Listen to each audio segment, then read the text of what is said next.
Bonjour à tous mes amis Facebook.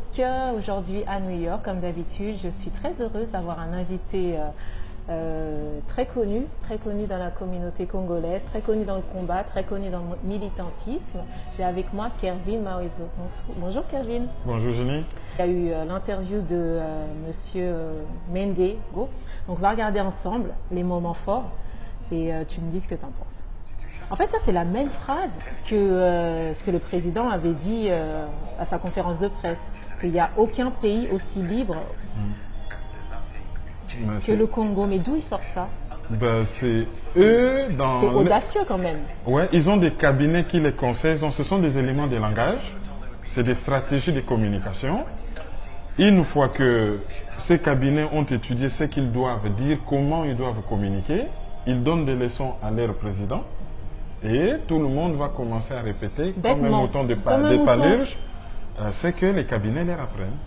Et c'est la politique de l'Autriche aussi, parce que dire avec conviction une chose ne veut pas dire que cette chose est vraie. Donc pour eux, ils essaient de se convaincre. C'est la méthode Coé. Ils essaient de se convaincre, mais ils savent que ce n'est pas vrai. C'est un truc de ouf quand même de le dire avec autant d'assurance, dire que... Mais en plus, c'est évident que c'est faux, c'est ça qui me tue. Ben, tout est faux au Congo ces derniers temps. Le gouvernement est faux, la nationalité est fausse, les comportements sont faux, et les mensonges est devenu la règle. Et ce sont des gens qui ont vendu leur âme au diable. Là, parce que tenir dans cette interview, dans les mensonges, en regardant les journalistes et les auditeurs droit dans les yeux, il faut le faire. Hein. Il faut vraiment le faire. T'as vu les chaussures? Ils appellent terroristes. Ben, au fait, dans leur mentalité, c'est les Occidentaux se battent contre le terrorisme. Donc, comme les États-Unis se battent contre le terrorisme, la France se bat contre le terrorisme parce qu'il y a des attentats en France, la Belgique se bat contre le terrorisme, il y a des attentats à Bruxelles, la Grande-Bretagne se bat contre le terrorisme, il y a des attentats à Londres, l'Allemagne se bat contre le terrorisme. C'est-à-dire que pour être du côté des Occidentaux... Tu connais ce mot buzzword? Les mots qui font le buzz. Oui, le mot qui fait le buzz.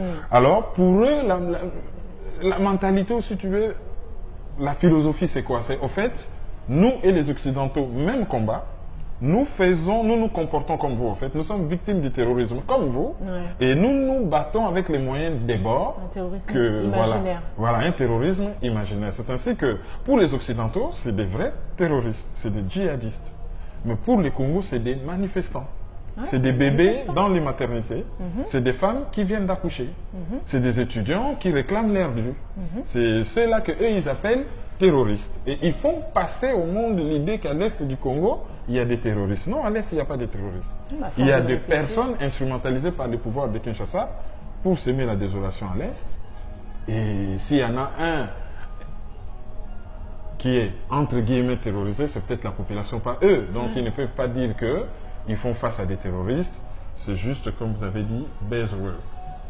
Au début, c'était ça. Au Congo, non, il n'y a pas d'élection. Pourquoi? Parce qu'on n'a pas le budget. Ensuite, on a changé au non. Enfin, on a un problème de sécurité. Mais c'est maintenant qu'on entend que, vocalement, on dit qu'il n'y a pas les élections parce qu'il y a un problème de sécurité. Ben, parce que la stratégie de ces pouvoirs, depuis le début, c'est de freiner les quatre fers.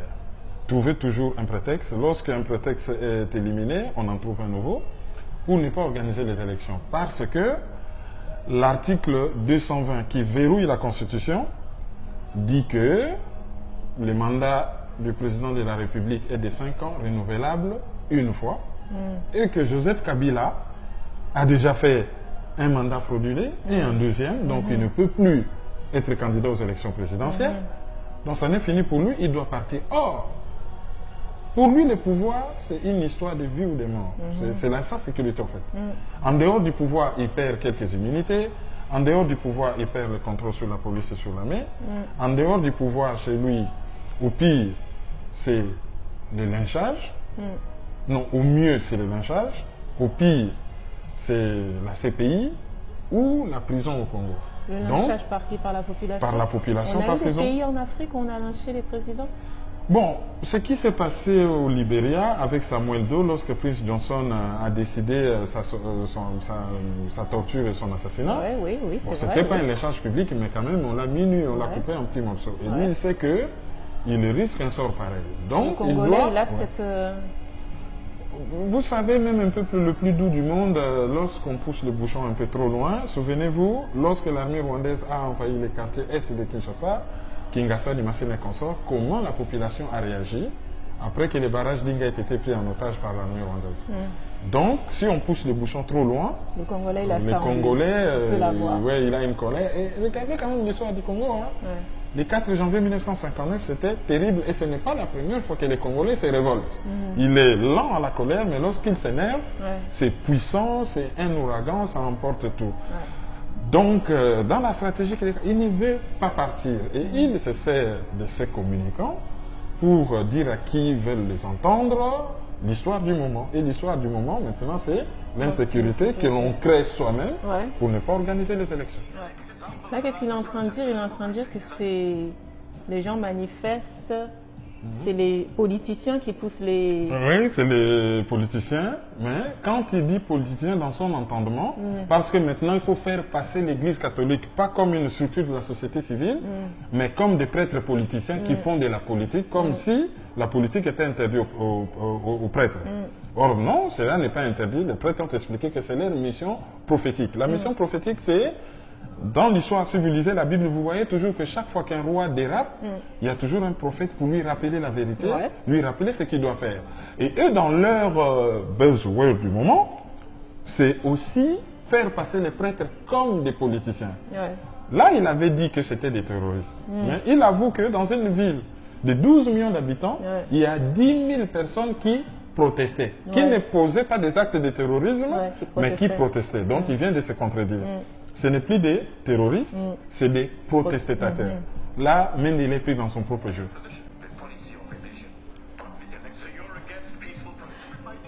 Et ça fait longtemps qu'il parle de policiers brûlés et tués. C'est vrai ou c'est... Bon, Ben, le 19 septembre, non, le 19 décembre, lorsqu'il y a eu manifestation, la police était en train de tuer les gens se sont défendus, ça s'appelle de la légitime défense. Alors, qu'ils fassent tout simplement le bilan. Quand on prend tous les bilans des manifestations de ces derniers temps, ça va jusqu'à peu près 200 morts. Alors, deux policiers qui ont été tués, par rapport à franchement, 200... mais la manière dont il aime chanter les deux policiers tués, là... En fait, il faut le faire. Il parle des policiers. Dans cette interview, il dit qu'il y a 2 policiers tués et il nie il nie le fait qu'il y ait des manifestants morts. C'est quand même... Mais ce qui est grave dans l'affaire, c'est quoi? Il admet Il même est pas. en train, de façon subliminale, de dire que si les policiers ont tué, c'était de la légitime défense Ouais. parce que les protestataires ont Agressé. tué les policiers. Le fait que les protestataires aient tué des policiers, ils sont devenus des terroristes. Donc, la police a réagi en tuant les terroristes. C'est ce qu'il est en vrai train qu'il y de a des dire de terroristes. façon subliminale. Ouais. Mehdi Hassan, le journaliste. Il était bon, mais un brin agressif. Quand je dis agressif, c'est-à-dire que je ne suis pas en train de lui faire un procès d'intention, mais généralement, lorsqu'ils sont devant un noir, bon, on est contre Mende, mais cela n'est pas aussi une raison pour qu'on tolère. Si c'était un Européen, peut-être, je dis bien peut-être, il serait moins agressif. Mais les interviews américains, ils sont assez... Ils y vont, hein. Oui, ils y vont, mais là, c'est... Surtout quand l'invité il est fourbe comme ça. Ouais. Mais Et- là, il s'est comporté, mais vraiment en pitbull. Ce qui a fait sortir l'invité de second, mais complètement. Ça veut dire quoi quand tu fais ça? Tu veux dominer le... Oui, oui, oui. Mais ça marche en Mais Afrique, chez il nous. cherche à se convaincre, en fait. Ah oui, il y a ça aussi. Il cherche à se convaincre. Il faut le faire. Il a nié toutes les informations de tout le monde, en fait, c'est ça. Human Rights, la France, la Belgique. Et tout le Mais monde tout ment. le monde doit croire les rapports d'une police qui est discréditée. Ouais. Et selon Du- sa police à De lui, ceux qui tuent. ouais, Ouais, selon je sa dis. police à lui, il y a eu 2 morts. Pour lui, 2 morts, ce n'est pas 2 morts de trop, c'est Non, juste 2 morts. 2 morts, ça arrive. Et on peut minimiser. Ouais. Et son collègue, à Tundu, quand je dis son collègue, c'est-à-dire les membres du PPRD, il a dit on ne peut pas faire d'omelette sans casser les œufs. Donc pour eux, ceux qui sont morts, c'est juste on casse les œufs pour faire une omelette. c'est ce qui L'omelette, c'est m'embête. garder Kabila au pouvoir. Ce qui m'embête, c'est que là, il s'est retrouvé face à des bons journalistes, mais souvent, je trouve que tu sais, as envie, tu es derrière la télé, tu te dis, mais il y a des photos, il y a des photos, il y a des noms. Pourquoi les gens ne viennent pas préparer, montrer? On a eu la petite, celle qu'on a transférée en Afrique du Sud, c'est bien Ouais, Parbal. L'autre petite, Dorcas, je crois. Dorcas, la petite Dorcas. La fille du policier. Il y a des preuves quand même. Pour que les gens ils viennent. Mais parce que au Congo, généralement, les journalistes ils vivent dans la misère beaucoup, ils sont pauvres. Ouais. Et après les interviews, on leur donne une enveloppe, ça s'appelle coupage. Et si tu te montres trop entreprenant, il n'y aura pas de coupage. D'où les gens préfèrent raser les murs, être mou pour toucher les coupages. Il y a coupage malgré que tu montres que tu n'es pas pour le gouvernement, malgré que tes questions elles étaient... Non, si les questions étaient quand même assez dures, soit tu n'as rien, soit si l'enveloppe était de $500, on peut te donner $100 pour le taxi. Bakakoli, et puis bon, il a la grande gueule, il n'aura rien. Et puis on va passer les mots à tous les autres ministres, plus ces journalistes-là. C'est bon, on te met en quarantaine. Pourquoi ils passent quand même dans les infos? Parce qu'il y a des infos comme France 24 ou... Pour communiquer à l'extérieur, parce que leur stratégie, c'est de montrer que le pouvoir de Kinshasa est juste en déficit de démocratie. Il y a une crise politique qu'on peut résoudre et c'est vraiment de la communication et ils ont besoin de la presse internationale parce que l'air épine dans le pied ou l'air caillou dans la chaussette, c'est la diaspora congolaise et c'est l'opinion publique internationale. Donc ils cherchent à convaincre l'opinion publique internationale, malheureusement par les mensonges. Mais ça, par contre, j'ai trouvé ça super dangereux et c'est typiquement... Des fois, il est bien éduqué, il est instruit et tout, mais c'est dangereux et c'est un peu, ça fait un peu comment on appelle ça, les polémiques à la congolaise, parce qu'il a donné le nom de Nikki Haley pour dire qu'en fait, il est en train de dire qu'elle n'a pas d'intégrité, que le rapport qu'elle a fait, il est faussé parce que, soi-disant, elle a un mauvais rapport avec eux, mais c'est dangereux. Et ils font la politique à la congolaise. Oui, c'est ça. C'est-à-dire, vous savez, quand on était les enfants, quand on dit « moi, nos politiques », ça dit c'est un menteur. Et dans leur politique à la congolaise, le problème, ce n'est pas eux, leur agression, leur occupation, leur violation des droits de l'homme. Le problème, c'est toujours les autres. Le problème, c'est Nikki Haley. Et c'est toujours un double standard. C'est-à-dire, lorsque on les aide dans leurs égarements, là, tout le monde est beau, les prêtres sont beaux, les prêtres sont gentils, on adore la communauté internationale. Mais lorsque ça ne va pas, c'est la faute à la MONUSCO, c'est la faute à la Belgique, c'est la faute aux Américains. C'est toujours un double standard et ils ont poussé quand même assez loin les bouchons du mensonge. Mais c'est révélateur aussi du Congolais et de ce qui se passe au Congo, parce qu'il y a cette corruption, il y a cette manière de travailler où, tu vois, ici tu gardes ton intégrité parce que déjà tu as un patron, il y a le nom, admettons que tu es journaliste, tu travailles pour Le Monde ou quoi qu'est-ce.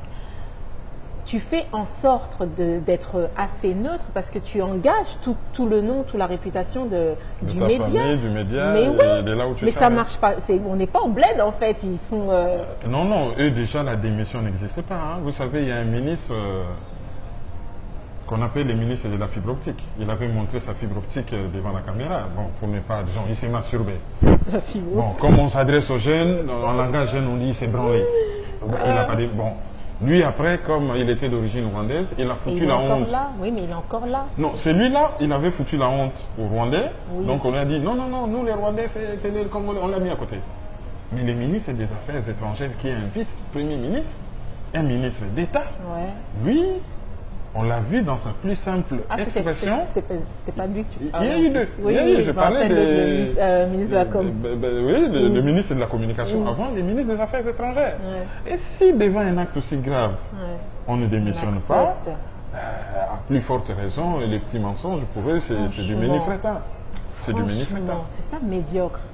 Ben oui, c'est pire que médiocre. Hein? Un ministre qui se masturbe. Just figures, il ne faut pas oublier aussi qu'au Congo, on retire les corps. Ouais. Ils retirent les corps. Si le fleuve Congo pouvait parler, et on empêche les gens d'enterrer leurs morts, l'information se trouve à la BBC. D'ailleurs, la fille qui a été assassinée, Kapanga la Déchade, la nonne, c'est la fille d'un officier de police. On refuse à cet officier de récupérer les corps de sa fille. Ah bon? J'ai entendu une maman qui s'est plaignée sur BBC qu'elle est allée avec sa famille pour embaumer son enfant. On refuse catégoriquement. Et après quelques années, on va se retrouver avec 500 corps. J'étais dans une fosse commune, on va dire les indigents. Parce qu'au Congo, si on est indigent, on meurt. Et on se retrouve dans une fosse commune. Et pour savoir le nombre de cadavres qu'il y avait, par exemple, à la morgue de Kinshasa, dans les dossiers charniers de Maluku, on avait un communiqué signé par la morgue. Donc, au Congo, la morgue peut signer un communiqué. Signer la morgue. Et il y avait une signature en bas. Donc, il y a au Congo, la morgue, on a une morgue spéciale qui avait signé un communiqué, la morgue. Donc, avec tous ces gens-là qui font disparaître, demain, on verra un communiqué signé par la rue. Que moi, je n'ai pas vu quelqu'un mourir ici. Et le fleuve aussi va signer que moi, je n'ai reçu personne ici. Et après, demain, un crocodile va sortir du fleuve. Ah, on m'a calomnié. Moi, je n'ai mangé aucun cadavre. Ah, pardon. Celui qui mange les cadavres, c'est un poisson qu'on appelle Mukonga. On verra, c'est un communiqué. Mukonga. Moi, je n'ai pas mangé de cadavres. Qui mange ces cadavres? Oui, souvent, lorsqu'un cadavre reste longtemps dans l'eau, lorsqu'on les sort et qu'il y a des poissons qui lui sortent du ventre et tout ça, c'est souvent ces poissons qu'on appelle Mukonga qui adorent rentrer dans des corps. C'est vrai? Un gros poisson? Normal, comme le poisson-chat, ngolo. On le mange aussi, ce poisson-là? Oui, c'est un poisson que l'on mange. Sauf que souvent, des cadavres qu'on ramasse dans la rivière qui ont passé beaucoup trop de temps, de temps en temps, on trouve un Mukonga qui a trouvé un orifice et puis il est rentré dedans. Ok. On en apprend tous les jours. What is the name? La partie là. C'est trop dégueulasse. Il a dit quelque chose d'important. Il a dit arrête de prétendre. Il faut arrêter de prétendre qu'on est une démocratie. Il faut simplement dire on est une dictature, on fait ce qu'on veut et dégager. No, fuck up. La démocratie, c'est le suffrage universel. Ouais, c'est ça, sur ça qu'il La démocratie, c'est la liberté du suffrage. La démocratie, c'est la séparation des pouvoirs. La démocratie, c'est le respect des droits de l'homme. La démocratie, c'est la liberté de la presse. Au Congo, il n'y a pas tout ça. Donc, ce n'est pas une démocratie. Et ce n'est même pas une dictature, c'est pire. C'est un pouvoir d'occupation extérieur avec des collabos. Et un pouvoir d'occupation vous humilie comme ils le font avec les Congolais. Mais il a quand même une manière d'insister pour dire que nous, on fait de la démocratie parce qu'on est des démocrates. Il s'appuie sur quoi? C'est quoi cette chose qu'il essaie de dire? C'est une démocratie des pacotilles. C'est tout simplement que pour eux, quand on a 450 partis politiques et 70 chaînes de télé, on est démocrate. Et que si on manifeste pour applaudir le pouvoir, comme le font les gens du PPRD, c'est de la démocratie. Mais si on veut manifester pour dire qu'on est contre le pouvoir, là, ça devient des terroristes. Donc, il y a une définition de la démocratie qui est quand même assez bizarre. Propre au Congo. Oui. Et c'est un criminologue de formation. Être incapable de définir un terroriste, c'est quoi? Ça me fait peur pour lui qui a fait des études à l'extérieur quand même. C'est clair. Donc, on a pensé quoi? Déjà, dans la matière de communication, il a bavé, il a ouvert grand les yeux, il a fait des gestes de la main. Oui, beaucoup de gestes, il a perdu son contrôle. Ouais. On va nous dire que nous sommes méchants à son actif. C'est que, en tant que ministre de la Communication, il maîtrise quand même l'anglais. Bon, l'accent, ça, c'est pas un problème. Non, chacun parle avec son son anglais, accent. ça va. Mais il a un bon anglais. Ouais. Le fait qu'il maîtrise l'anglais, c'est une bonne chose. Malheureusement pour lui, il a transporté il a sorti ses messages mensongers de la sphère francophone et il l'a amené en live en anglais dans le monde anglophone. Comme ça, le monde anglophone, qui est plus grand que le monde francophone, se rend compte de quel genre de ministre on a au Congo. C'est ça, mais je pense quand même que ça lui a fait un peu... Il n'aime pas qu'on se foute de lui, il n'aime pas que... Ah oui, là, on voit comment le gars il a ouvert grand les yeux pour défendre son beefsteak. Aujourd'hui, il y a eu aussi des crimes en Ituri. C'est dû à quoi? C'est dû au fait qu'il y a une fausse propagande où on nous dit que le Rwanda, c'est 26 000 km², 11 millions d'habitants, trop surpeuplés, ils n'ont pas où mettre leur population. C'est ce qu'ils prétendent. Parce que la Belgique a presque la même superficie, presque autant de millions d'habitants. Bon, bien que la Belgique, ce soit autour de 9 à 10 millions. Mais en Belgique, on construit des immeubles et on a un programme de planning familial. Si les Rwandais ne veulent pas le faire et qu'en plus, ils se tapent le luxe de récupérer tous les réfugiés qu'Israël chasse parce qu'ils ont de la place et les mettre chez eux, ils loupent sur le Congo, ils loupent sur le Kivu pour l'occuper. Alors, comment occuper le Kivu? Il faut tuer les autochtones. Et ce qu'ils font, c'est qu'ils tuent les autochtones, ils vident, ils sont en train de commettre un génocide, ils vident ce territoire de sa population, et comme il y a des lois, il y a du coltan, les Rwandais vont venir là, récupérer la terre, comme c'est des pasteurs, ils vont ramener leur bétail, ils ont du pâturage. L'histoire des vaches, c'est quoi cette histoire? Ben, c'est tout simplement que des vaches sont venues de l'Est. Je ne dis pas l'Est du Congo, de l'Est de l'Afrique. Ouais. Et ils se sont retrouvés dans les Bandundu. Mais beaucoup d'observateurs avertis pensent que on est en train de transporter des militaires, mais officiellement, qui vont venir camper sous prétexte d'être des pasteurs tout autour de Kinshasa. Parce que si la ville s'est révoltée et que le pouvoir s'enfouillait, par exemple, au Bas-Congo, ils ont déjà la base de Kitona, ils n'ont rien au Bandundu. S'ils faisaient un repli stratégique vers les Bandundu, ce sont ces gens qui sont venus avec les vaches qui vont réattaquer la capitale. Mais ils ne sont pas autant, on n'a pas vu autant de fermiers. Oui, on n'a pas vu autant de fermiers, mais lorsque officiellement le monde entier ont vu que des fermes se créent avec des vaches, la journée c'est des vaches, la nuit c'est des gens qui se cachent dans les fermes. Et avec la nourriture des vaches qu'on va importer par avion, ça sera peut-être des arbres. C'est juste qu'officiellement, tout le monde voit que bon, voilà, il y a des fermes. Voilà, il y a des vaches, il y a une ferme. Bon, la raison pour laquelle elles sont mortes, c'est quoi? Ben, quand vous les transportez en avion dans des conditions peut-être un peu difficiles, qui marchent à pied, que c'est des mecs en Congo, il fait trop chaud. Des fois, quand un animal, une vache ou une chèvre ou un mouton, il a beaucoup marché, donc il boit de l'eau, il peut avoir un phénomène assez bizarre et il peut arriver qu'il meurt. Donc c'est juste que rien à voir avec l'empoisonnement, c'est juste que les bêtes sont épuisées. Ouais.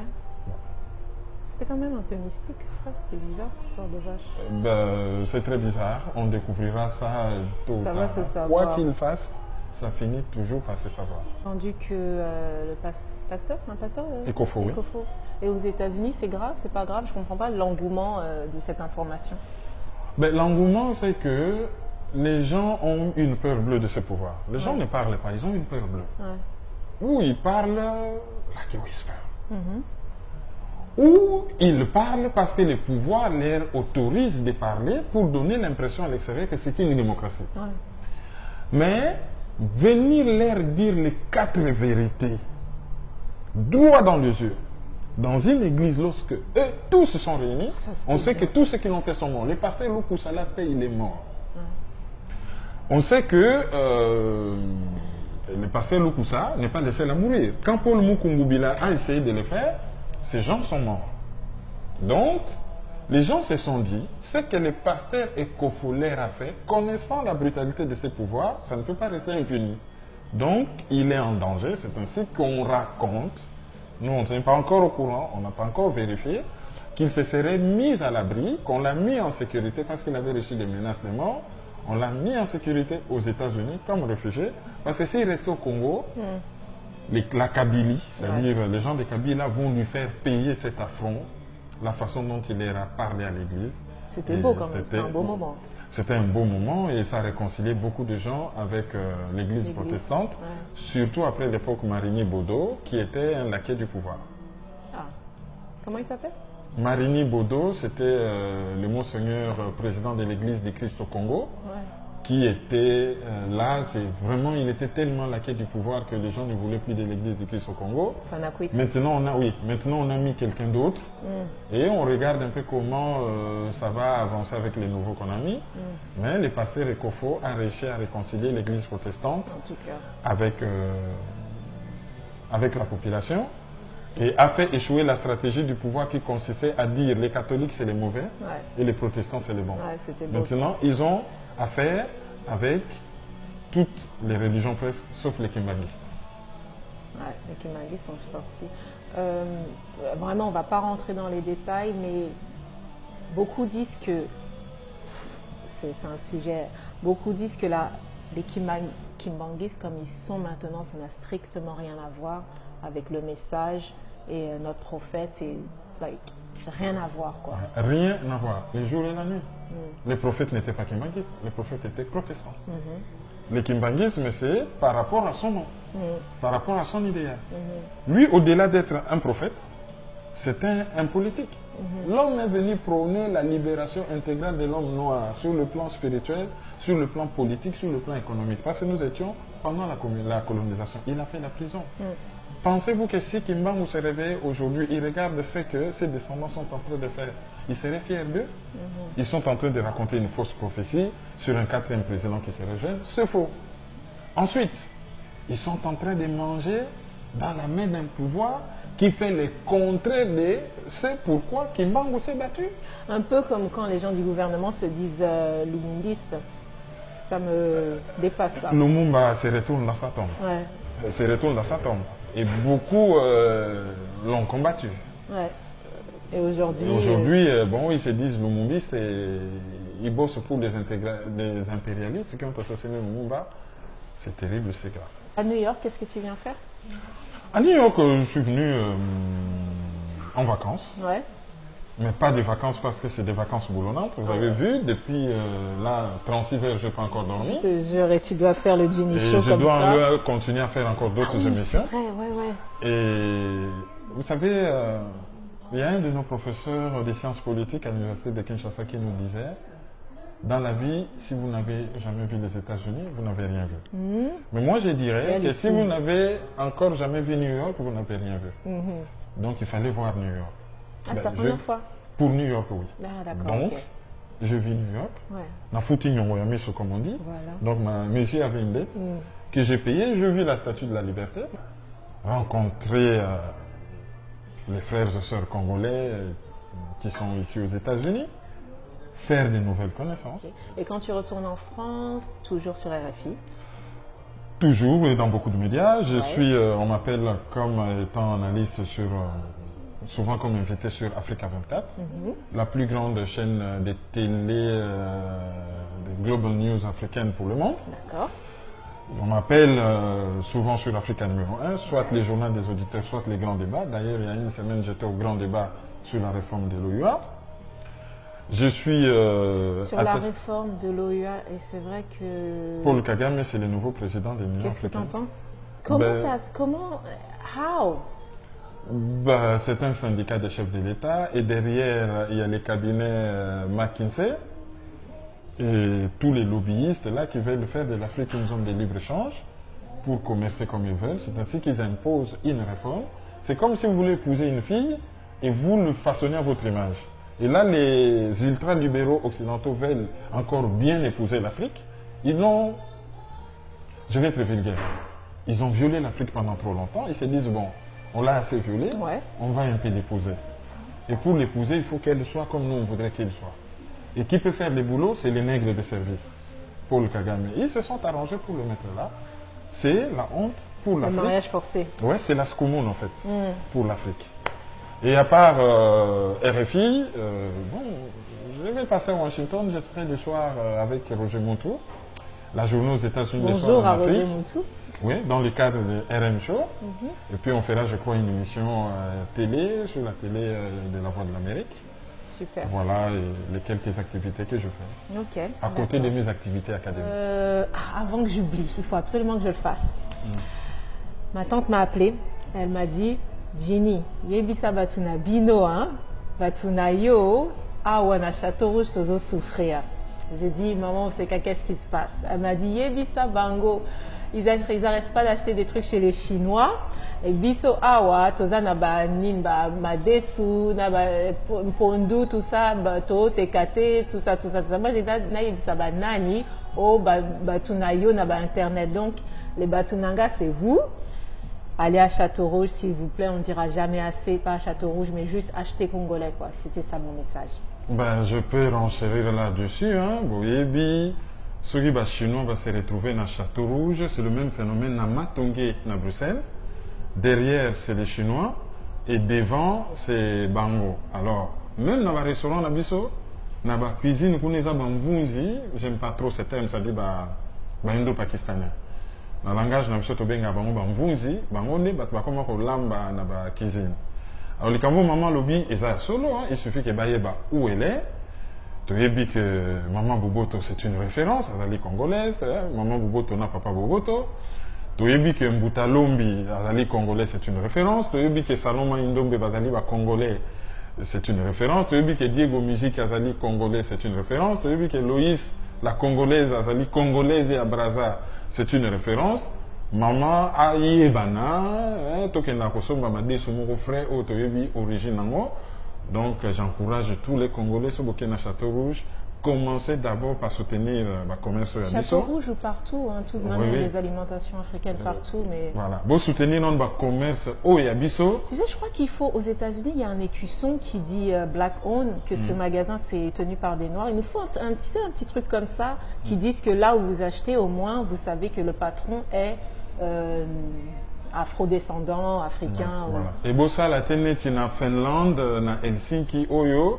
Batu na Kana, il préfère à Kosombe pas à Mupaya, au Liba Sombe pas à Congolais. J'en avais parlé dans une émission. Bana Helsinki, bon c'est corrigé. Il y a une seule boutique exotique, il y a noir, où ils ont dit tenu par un Congolais, Boye Biango, Bosombe Bele Kuna. Mais pourquoi on fait ça? C'est bizarre quand même. Les jalousie. Jalousie, qui sera bonga comme à Gangi, au monde de la biso, bon, il faut tout ramer, biso son assez. En français, Babenga Rayango, politique à crabe. Politique à crabe. La politique du crabe. Oui, parce que crabe, c'est dans un panier. En attendant, ceux qui m'ont tiré, il faut qu'il y ait un panier. Kerwin, c'est à toi, tes derniers mots, si tu as un petit bonjour à passer, un petit coucou, un petit shout-out, un petit dédicace, la mabanga, je sais pas. Bon, les jeunes, je sais que cette émission est beaucoup suivie par les jeunes. J'essaie. C'est vraiment, mon cœur, il est avec les jeunes. Je veux vraiment, je le dis toujours. Tu es jeune déjà. Ouais. Donc, la jeunesse, ce n'est pas l'âge, hein, c'est l'état d'esprit. Nous, on a connu une histoire très difficile. Gardez l'espoir, informez-vous, cultivez-vous, allez dans les bibliothèques, découvrez votre histoire et soyez-en fiers parce que l'histoire du peuple noir, c'est une histoire de gloire, c'est une histoire... Faites des douleurs, mais c'est une histoire de gloire. Donc, battez-vous, soyez positifs. La drogue, ça ne vous amènera nulle part. La frime, la cigarette, ça ne vous amènera que le cancer. Vous êtes jeune, vous avez le droit de vous amuser. Amusez-vous, ça fait partie de la vie. Mais ayez de la modération. Si vous voulez vous livrer à des activités lubriques, nous, on ne sera pas là pour vous empêcher. Protégez-vous au moins. Les IST, donc les maladies sexuellement transmissibles, ça existe. Protégez-vous au moins. Soyez ambitieux. The sky is the limit. Soyez ambitieux. Devenez informaticien. Devenez médecin. Devenez politicien. Mais devenez artiste. Devenez aussi fermier. N'oubliez pas le Congo dans tout ça. Et n'oubliez pas les Congos dans tout ça parce que demain, si vous avez une très bonne formation ici, par exemple aux États-Unis, quand le Congo va se relever, vous serez des experts. On n'a pas besoin de venir prendre des experts, l'écoderme. Je ne suis pas raciste, je vais dire des Américains d'autres contrées. Mais demain, vous allez prétendre que vous connaissez ces pays, c'est les pays de vos parents. Vous viendrez dans ces pays comme experts. J'ai dit bonjour à tous les combattants du monde. Bonjour à toutes les personnes qui vont nous suivre. Je ne voudrais pas faire des jaloux. Donc je me parle de citer les noms. Je dirais tout simplement bonjour à tous les Maïso, Manassé, Agnès, Shadrach, Gloria, Jade, Chloé, Dave, Prunel, Kilombo, c'est-à-dire Di Maria, Joachim et Nathan. Et bonjour à tous les Kiala, bonjour à tous les Lessoria. Vous êtes tous de la même famille. Je vous salue. Oh, au début, tu n'avais dit pas de nom. Ouais, bah après je me suis dit, ouais, après je me suis dit, je vais faire une exception parce que les membres de ma famille généralement, bon, dans mes propres émissions, ça sera moins professionnel. Dans les grandes occasions peut-être, ça sera moins professionnel. Mais lorsqu'on est en micro et qu'on s'adresse aux jeunes, bah, j'en ai profité. J'ai un peu amusé. Non, du tout. J'ai bien aimé ton message pour les jeunes. Pareil pour moi, je fais un grand shout-out à toute ma famille. Tous les villas, tous les Kapumbu, on marcelle, moi on marcelle vraiment. Ginny, mon mabanga, Ginny, vraiment, faut pas m'oublier. Donc Gladys, Namisata, Vita évidemment, Gary Wele Bakolo State, toujours. Et puis la prochaine fois, j'en dirai plus. Voilà, je vous embrasse tous. C'était Ginny Show avec Kevin Mawezo. Bye.